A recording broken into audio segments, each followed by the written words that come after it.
La chambre 13, on disait que l'auberge du Vieux Pont était charmante, à condition de ne jamais s'approcher de la tapisserie au fond du couloir. Derrière se trouvait la fameuse chambre 13, officiellement condamnée. Officieusement, personne ne voulait savoir ce qui s'y passait. Cette nuit-là, Camille, venue chercher un peu de repos, fut réveillée par des bruits. Des pas, lents, réguliers, comme si quelqu'un marchait juste derrière sa porte. Puis, à 3h13, 3 coups précis résonnèrent dans le couloir. Camille sortit, le cœur battant. Le couloir était vide, mais la tapisserie bougeait, comme si quelque chose respirait en dessous. Elle la souleva du bout des doigts et découvrit une porte sans poignée, sans serrure, sans trace d'usage. Pourtant, dès qu'elle approcha, la porte vibra, puis s'ouvrit d'elle-même dans un grincement qui semblait durer une éternité. La pièce derrière était minuscule.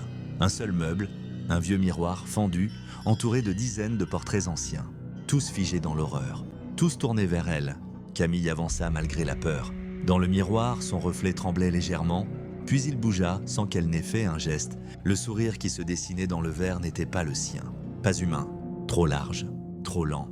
Les portraits se mirent alors à murmurer, leurs lèvres craquant comme du papier sec. Ne la laisse pas sortir. Un souffle glacé entoura Camille. Son reflet leva la main et posa sa paume contre la surface du miroir. La fissure s'illumina d'une lueur blafarde.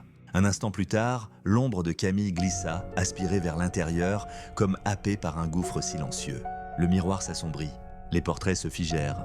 La porte se referma d'un claquement sec. Au matin, l'aubergiste remit la tapisserie en place, le visage fermé.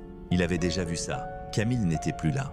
Mais dans la chambre 13, un nouveau portrait venait d'apparaître. Une jeune femme, bouche grande ouverte, figée dans une terreur qu'aucun visiteur n'oublierait jamais.